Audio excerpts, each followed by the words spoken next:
Okay, so imagine a quarter where the universe just decides to throw everything it possibly can at your business model. Right. And I'm not talking about, a missed sales target or some bad marketing campaign. The normal headaches. No, I mean a biblical plague, Yeah. a natural disaster, and modern digital warfare. Wow. All at once. All happening at the exact same time. That sounds like the plot of a disaster movie. Or, just a really, really stressful Tuesday for a healthcare COO. Exactly. You've got a severe flu season that's spiking mortality rates. You've got winter storms just freezing your operations. Yeah, it was January and February. And then, just to top it all off, a cyber attack paralyzes your systems. The triple threat. Right. And yet, you still beat Wall Street's expectations. That is the paradox we're digging into today on Talk Tickers. We're looking at DaVita, ticker DVA. And it's this fascinating case study in, operational resilience or maybe just some really impressive financial engineering. It's definitely a mix of both. They faced what management actually called a triple-demic of operational drag, and they still posted a beat. But here's the kicker, and this is why we're doing this deep dive. The market just didn't care. The stock, it barely moved.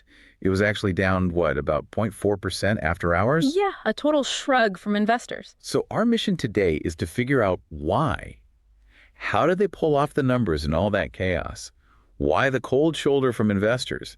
And what on earth is going on with this new iron strategy? There's a lot to unpack. We have to look past the headlines and really separate the noise, the storms, the hackers from the actual model. And we've got to dissect the mechanics of these phosphate binders and the buybacks. Because honestly, that's what saved the quarter. It's a story of biology versus technology versus accounting. And of course, stick around because we've got a particularly unhinged, not financial advice segment. Oh, boy. We're calling it the cockroach portfolio. But let's start with the hard numbers. What did the print actually look like? Okay, so on the surface, if you just glanced at the spreadsheet without any context, it looked pretty solid. Revenue came in at $3.224 billion. That beat the consensus of $3.2 billion. So up about 5% year over year. Top line growth is there. And profitability looked even better. GAAP diluted EPS, earnings per share. It hit $2 flat. And the street was at what, $1.96? Exactly. So beat on revenue, beat on earnings. Operating income was solid at $439 million. In a normal world, beat means the stock goes up. But like we said, it dipped. So why the tepid reaction? Is it just the market? That's part of it. We're in a show-me market right now, especially for healthcare. The sector as a whole has been weak. I mean, the XLV is down over 5% year to date. So investors are skeptical. Very. They're looking past that headline beat to the quality of the earnings. Quality of earnings. That's the polite analyst way of asking. Did you actually sell more stuff or did you just, play with the spreadsheet? Precisely. And when you look under the hood at DaVita, there are some pretty serious volume concerns. The beat was nice, but they just maintained guidance. They didn't raise it. And a beat and maintain is basically a miss in this environment. It gets treated that way, yeah. It wasn't enough to get anyone excited. Okay, so let's dig into those volume concerns. Because in dialysis, volume is everything, right? It's a fixed cost game. It's the whole model. You have the building, the expensive machines, the nurses. You have to get patients in those chairs to cover all that overhead. And that's where the red flags are. That's where they are. U.S. dialysis treatments per day, they declined by 40 basis points year over year. So a contraction. They're actually treating fewer people per day than a year ago. Yes. And this gets us back to that triple-demic you mentioned. Management was upfront about it. They laid out 3 reasons. First up was a supply chain issue. A hangover from Q4. Right. A shortage of peritoneal dialysis PD fluids. And for anyone who isn't a nephrologist, PD is the kind of dialysis you can do at home. Exactly. It uses the lining of your abdomen to filter your blood. It's a growing business because it's cheaper and, patients prefer it. But if you can't get the fluid, you can't onboard new patients. That shortage created a bottleneck that just spilled right over into Q1. Okay, so supply is reason 1. Reason 2 is the weather. Now, every company blames the weather, but this seems pretty legit. It was. January and February had some really severe winter storms.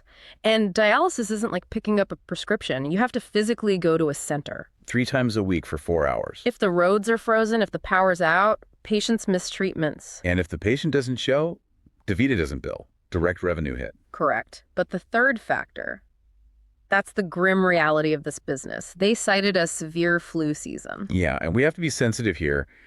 But financially, the flu's a double-edged sword for them. It is. In the short term, patients are too sick to come in. That's a missed treatment, a missed billing. But the bigger, more tragic impact is on patient mortality.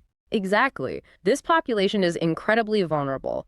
And from a business perspective, that mortality hits what they call the census. The census is just their total patient count. Right. So if a patient sadly passes away in Q1 from the flu, that's lost revenue, not just for that week, but for Q2, Q3, Q4. It creates a census drag. A census drag that is incredibly hard to recover from. You can't just find new dialysis patients overnight. So you have shortages, frozen roads, a shrinking patient base. Okay. And then the cherry on top, the cyber incident. The big asterisk on the quarter. And this was technically a Q2 event, right? It was identified April 12th. Why was it such a huge topic on the Q1 call? Because the market looks forward. You can't just ignore a fire because it started after the quarter closed, and management was very direct about it. They were hit with an attack that encrypted their systems. Encrypted systems usually means ransomware. They didn't use the word, but that's the implication. The good news is clinical operations continued, patients got their treatment. But the administrative side went dark. For about 2 weeks in April. Billing systems, new patient intake portals, all down. So if you're a new patient needing dialysis in that window, You're probably going to a competitor. Or staying in the hospital longer. They admitted admissions were impacted. did they quantify all this, put a price tag on it? They did. Management lowered their full-year volume expectations by 50 basis points. Half of 1%. That sounds like nothing, but I'm guessing in this business it's huge. It's tens of millions in high-margin revenue. It's real money. And they broke it down for us. Okay. Roughly half of that drop is the census drag from the flu we just talked about. And the other half? Lost admissions, purely from the cyber disruption. So half biology, half technology. It's a messy, messy combination. Okay, let me get this straight. Volumes are down, storms are shutting things down, hackers are blocking new patients.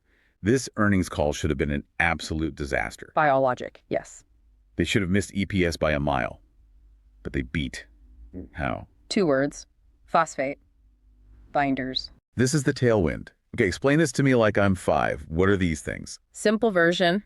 Kidney patients have trouble processing phosphorus. It builds up, causes bone disease, so they take these drugs, phosphate binders, to manage it. Got it. Historically, these drugs were covered under Medicare Part D. The pharmacy benefit. Exactly. Yeah. The patient goes to the pharmacy, gets the pills, Medicare pays the pharmacy.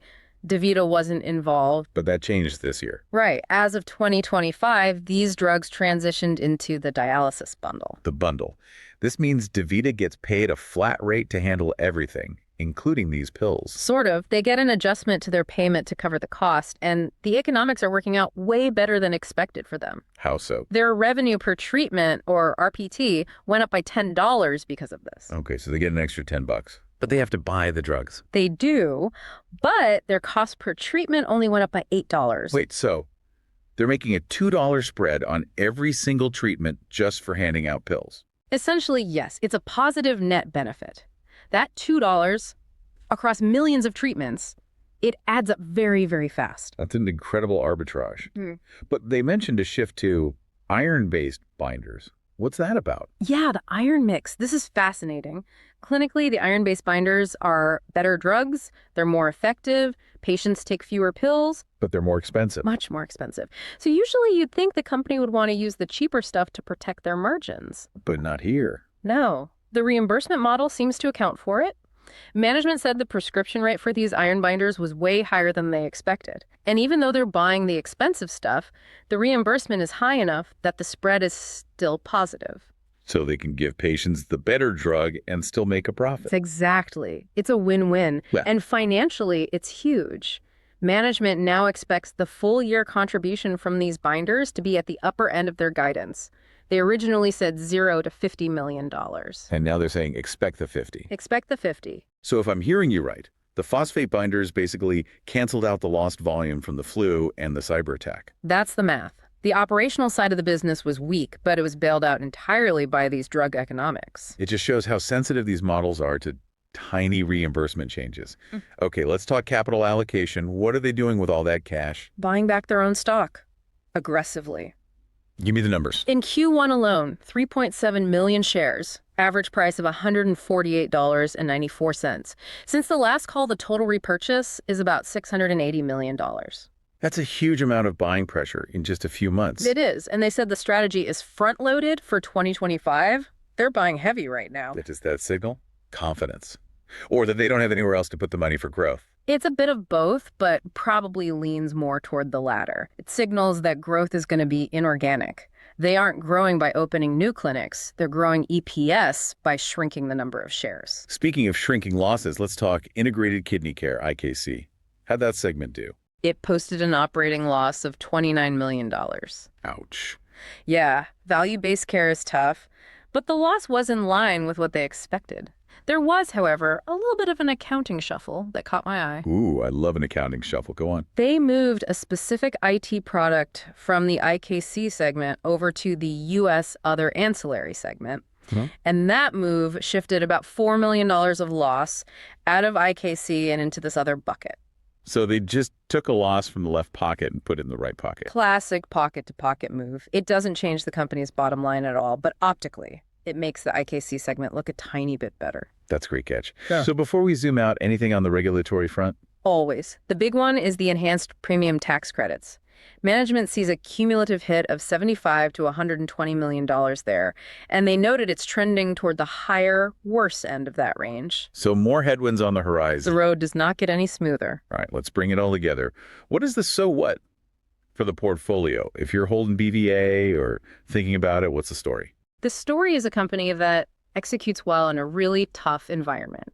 They maintain their full-year guidance. Adjusted operating income still expected between $2.01 and $2.16 billion. Consistency is good. It is. But there's a massive elephant in the room we have to talk about. Berkshire Hathaway. The Oracle of Omaha, or at least his people. In February, it was reported Berkshire was selling its stake. That created a huge technical supply overhang. Explain supply overhang for us. Sure. When a massive holder, someone who owns a huge chunk of the company, starts selling, it basically puts a ceiling on the stock price. Because every time it rallies, the market worries that Berkshire is just going to dump more shares into that strength. Exactly. It creates this psychological barrier. So the verdict right now, the stock is stuck. It's neutral to bullish on their execution. They're navigating the chaos well. Right. But it's cautious on macro and growth. The thesis is still cash flow machine, but until volume stabilizes, it's more of a defensive play than a growth story. It feels like a bunker stock. You buy it to hide, not to get rich. And in a weak healthcare tape, hiding isn't the worst strategy, but it lacks a catalyst to really break out. Okay, we've done the rational side. We've looked at the spreadsheets. Now it's time to throw that all out the window. Oh no, here we go. It is time for our favorite segment. This is not financial advice. Please remember, listeners, this is for entertainment purposes only. Do not trade on this. We are very serious. Absolutely. Okay, I'm pitching you today on what I am calling the cockroach portfolio. I'm sorry, the what? The cockroach portfolio. Hear me out. I'm almost afraid to. DaVita just survived a literal plague, that severe flu season. Okay. They survived acts of God, the hurricanes and winter storms, and they survived modern digital warfare, the cyber attack. And still beat the bottom line by 2%. Yes. My point is, if the four horsemen of the apocalypse cannot cause DaVita to miss an earnings beat, Nothing can. nothing can. They're unkillable. They are the cockroaches of the stock market. Nuclear winter could happen, and they'd still be printing $2 EPS. I suppose there's a certain durability argument there. It's visceral. So here's the trade.